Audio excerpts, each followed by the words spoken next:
Go inside the Crimson Tide. Tider Insider TV with Rodney Orr and Gary Harris.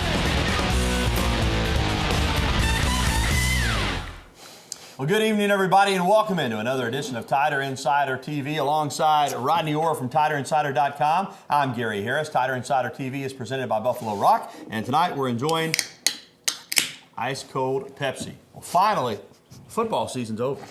You know, I think before long, football season and March Madness are just going to kind of intertwine. You know, so January 11th, the season's finally over. But we begin tonight with news that had been expected, and now it is official. This past Friday came the announcement from the UA Athletic Complex, the Mount Moore Athletic Complex. Alabama defensive lineman Marcel Darius, wide receiver Julio Jones, and running back Mark Ingram all announced in a press conference that they are going on to the National Football League early. Linebacker Dante Hightower was also present, but he announced that he will return for his redshirt junior season. In the case of the three players leaving, all are likely first-round picks, almost certainly first-round picks. That's why they're going. And head coach Nick Saban says the guys made the right decision for themselves, for their families, and for the University of Alabama.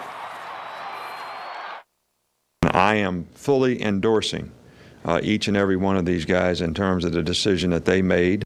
I think it's a benefit to our program to have guys at this level of success. I put a lot of thought into this, speaking with my family, speaking with Coach, and I think it's the best choice for me. Well, tell University of Alabama, thank you for giving me the opportunity to come here and play. It's been the best 3 years of my life. You know, the fans were very supportive, the coaching staff, you know, the facilities around here, academics are great. I just had a wonderful time here at University of Alabama.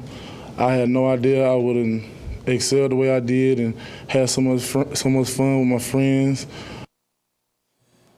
All three of those young men, part of that 2008 top-ranked recruiting class, I guess proving that recruiting rankings do matter. Great football players, part of a junior class that's already won 36 games in 3 years. Amazing. That's 12 a year. An opportunity to possibly the senior class that they won't be a part of, break the all-time wins record for a senior class at Alabama. 3 top 10 finishes in a row, a national championship, an SEC championship. But again, I said the key words, great football players. It's going to be tough to replace. How is Alabama going to do it? Yeah, well, Nick Saban's recruited really well. And, you know, Gary, can you replace those guys? Of course, we know it's going to be difficult. Julio Jones, there's not another Julio Jones on the roster, but there are some young guys that are certainly talented, and they're bringing some in as well. And in this recruiting class, you look at Mark Ingram, you clearly have Trent Richardson, who's very experienced, very talented player in his own right, and Eddie Lacy's another tremendous back. You know, Marcel Darius may be very, very difficult to replace on the defensive line. It'll be interesting to see if some of the newcomers, maybe a Jesse Williams, perhaps could fill that role. You know, Ronnie, when you look at this, though, and I'm sure if one of those guys or all of them would have said to Nick Saban, I'd like to come back, he'd said, yeah, more power to you. But it's part of the process, and the flip side of that is, I think this is the way Nick Saban recruits. He recruits guys. This actually validates what he tells them. Hey, if you come and do the things you're supposed to do and you have a good career, you have a chance to go to the National Football League, maybe even as a junior. All three of these guys are going to be first-round picks. As you said, it opens up spots for some other guys. It helps in terms of the numbers. So it really is, like Coach Saban said, a win-win for everybody. Yeah, and again, I do believe, you know, when you look at Alabama got some bad publicity a few years ago when they didn't have anyone drafted for the first time since the late 60s. And again, now you have 3 juniors going. It just shows what Nick Saban has done in terms of recruiting and lifting the talent level here at Alabama, you know. And Gary, when you look at it, again, when you go out and you start talking to recruits, you know, it's a big key when you say, hey, you know, look, we got 3 guys, 3 juniors going in the first round. Yeah, 3 first-round picks. That always helps your program, no doubt about it. Well, Coach Saban also said there are other players still really trying to make up their mind on whether they'll leave school early or return for their senior season. These are some of the guys that have the potential to leave early. Mark Barron, a great safety. Courtney Upshaw, we got him listed as a linebacker, playing a lot now with his hand on the ground, really finished the season strong. Marquise Mays finishing with a great season. But I think, Rodney, you and I are in agreement here that it would really benefit all 3 of these guys to come back. Yeah, I don't think there's any question about that. And, you know, you look at Courtney Upshaw, Gary, is hampered all season by that injury, that high ankle sprain that he suffered in the first game against San Jose State. But at the end of the year, he was a great football player, dominant coming off the edge. You remember he had 3 sacks against Auburn. Then he had the great game against Michigan State. You know, next year he's setting himself up to have a really big year, and he could, you know, push his stock, raise his stock in the draft for next year. Marquise Mays, again, you know, and there's nothing. I think he's a great college football player. The things that he can do, and I think he definitely needs to stay another year. And Rodney, as we talked about, linebacker Dante Hightower was present at Friday's press conference, but he announced he's coming back. Now, as a third-year sophomore, he was draft eligible, but you and I watched his progression throughout the year.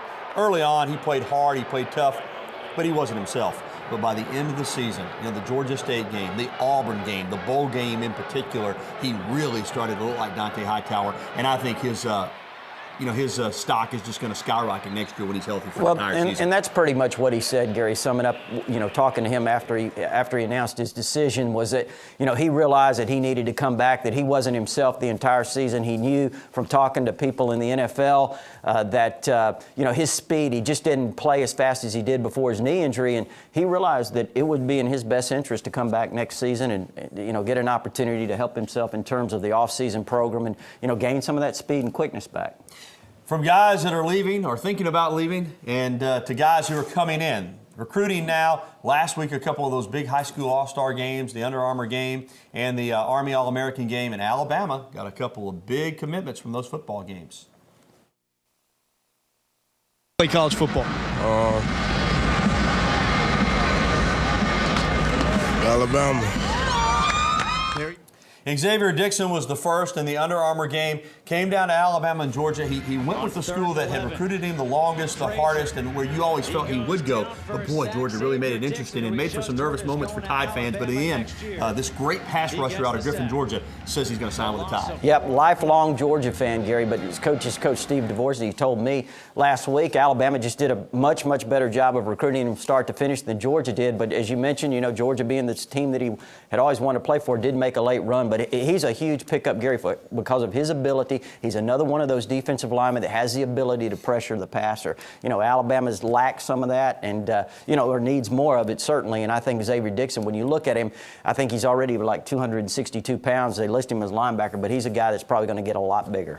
And a couple of weeks ago, Dr. Phillips' high school safety, Haseen Clinton-Dix from Orlando, Florida, told us that his teammate D. Hart, the versatile running back, all-purpose back, had committed to Alabama, but then D, as has been the case with him, went back and forth, waffled. Some said I haven't committed. Obviously, he wanted his moment in the sun as well, and at the U.S. Army All-American game, he got his moment in the sun and made it official, and then he went out and was named the MVP of the game. Yeah, I think Gary may have been the first player in the history of this game to rush for over 100 yards, and again, I told you he's an explosive player. You look at him there, you know, I told you he reminded me a little bit when he gets his hands on the ball of Javier Arenas, he can do things in the return game that are unbelievable. I think he's going to add some things to Alabama's offense. Not only the offense, but the ability to return the kicks is going to be something special. 8 carries for over 100 yards in that game. You see the explosiveness, man. I think he's going to be dynamic at Alabama, regardless of where he plays. Well, still to come on TITV, we'll have the latest on several uncommitted prospects. You know, it's getting close to D-Day for recruiting. Where does Alabama now stand with the #1 player in the entire country?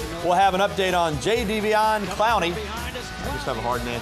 Jadeveon Clowney. However you say it, he's #1. Also, we'll be taking your phone calls and getting to your emails. There's the number on the screen that you need to get in touch with us. You're watching the show that takes you inside the Tide, the one, the only Crimson Tide, Tider Insider TV, presented by Buffalo Rock.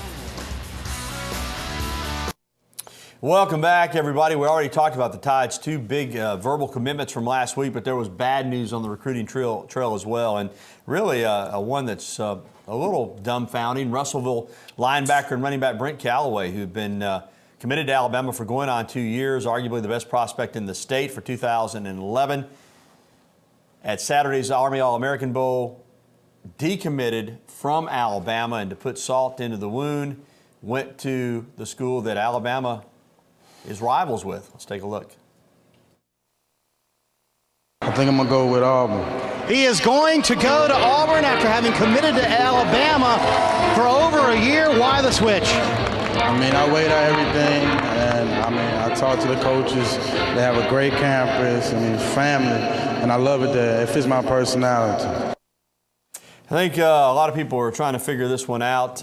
Been committed to Alabama for a long time, got out there, in San Antonio, was assigned a rooming situation with 2 Auburn commitments. His high school coach went out there, evidently preferred that he go to Auburn, and a lot of people that are close to Callaway still scratching their head as well here. Well, didn't call Alabama to inform him either. I mean, he's been committed since he was a 10th grader. Yeah. I mean, so it's quite a long time, and then all of a sudden, a few weeks before signing day, you change your mind, and certainly, when you look at it, Gary, let's be honest, we talked to a lot of sources, and I think there was a lot of pressure there. I think his high school coach did, want him to go to Auburn, and I think that he made that known, and I think that, that's kind of the way it went. Sometimes that happens.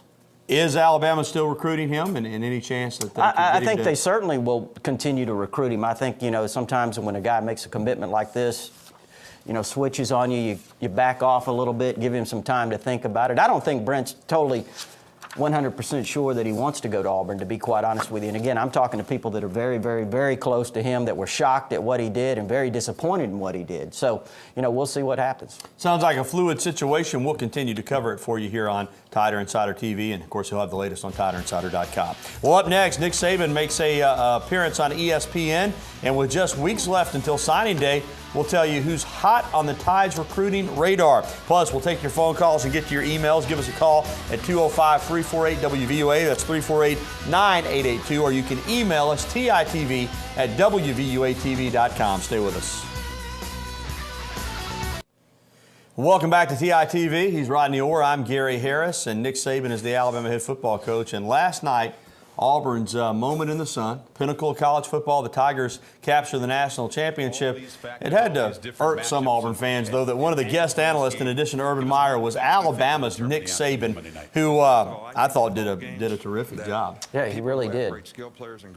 He was right on at halftime with his analysis of what had happened in the first half and the keys in the second half. It played out just the way that he said it would. I thought he cut it down the middle, but there's no doubt that he saw this as an opportunity, again, always thinking recruiting, that on the game's biggest stage, even though Alabama wasn't in the game, their chief rival was, and he got to steal a little bit of airtime. Well, and you're right, Gary. It seems like he always, certainly remains a hot commodity in every way. And, I think that exposure helps Alabama. 5 straight national championships for the SEC. 4 different schools in that mix. It's an amazing run right now for the Southeastern Conference. Auburn, the latest to make it to the top from the SEC. All right, now to recruiting. Let's start with Jadeveon Clowney, the nation's #1 prospect out of Rock Hill, South Carolina.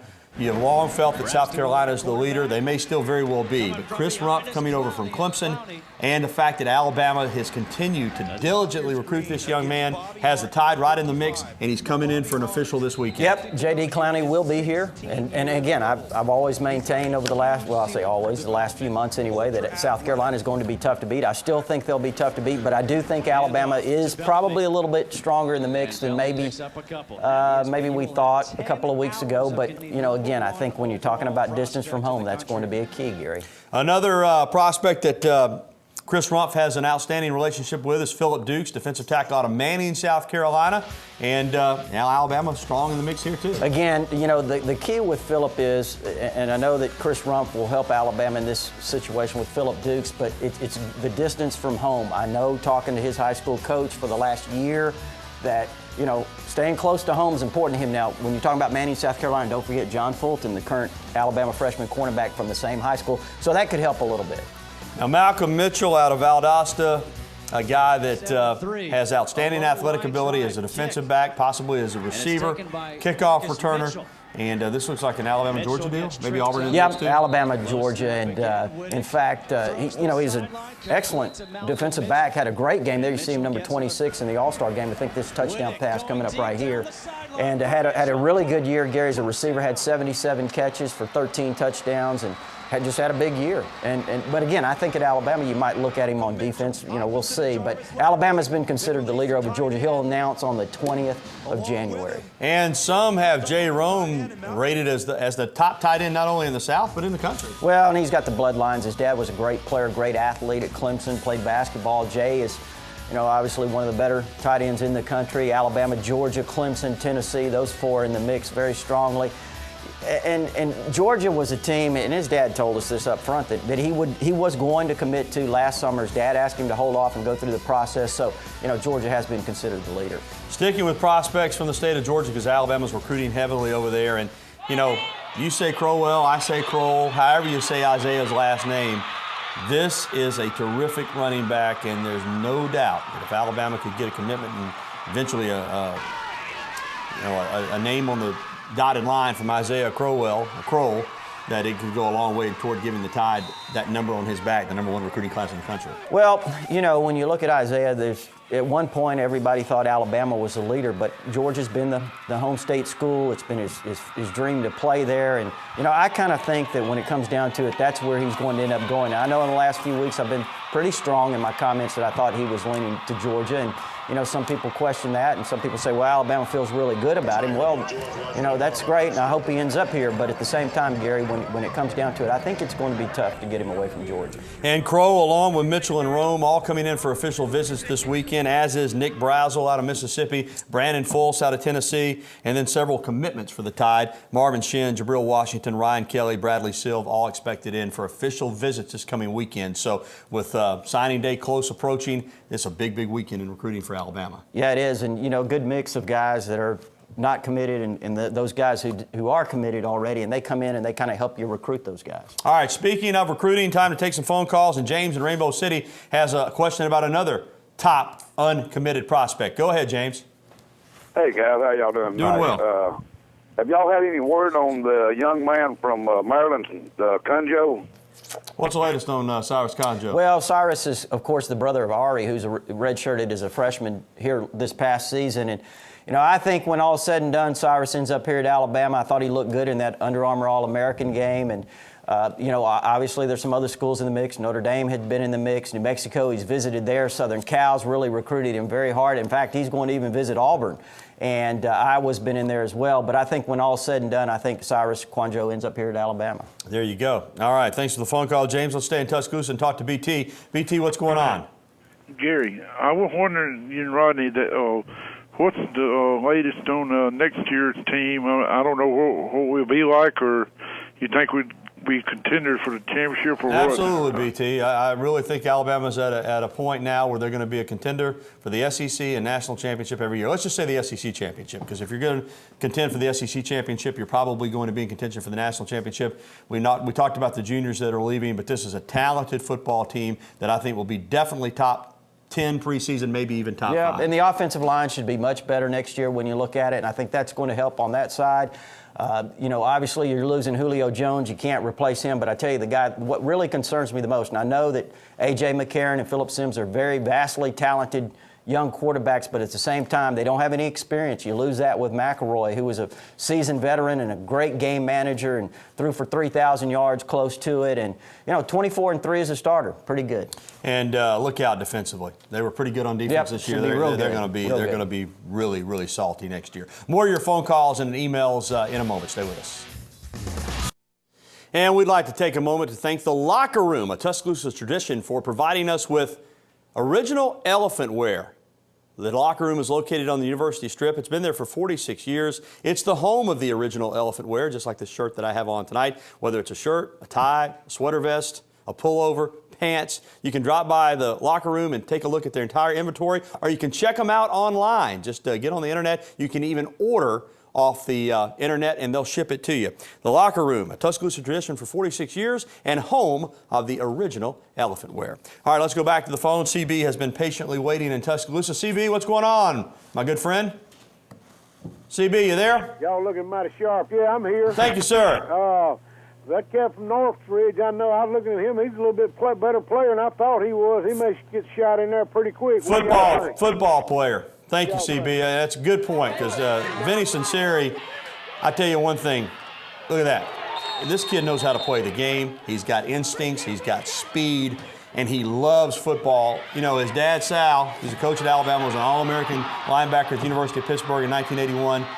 I think Vinny's a better athlete, but he's got all that same intangibles, just loves to play the game. I think he could be one of the surprises of this recruiting class. Well, did you see that tackle he made on Brandon Williams, one of the open field tackles? Yeah. I mean, that was a tremendous tackle by Vinny Sincero, one of the best running backs in the country. He's headed to Oklahoma. And again, I think Vinny is underrated. Again, bloodlines mean so much in this regard, because I think he picked up so much from his dad being a coach, but not only a coach, but a great player himself. It kind of runs in the family.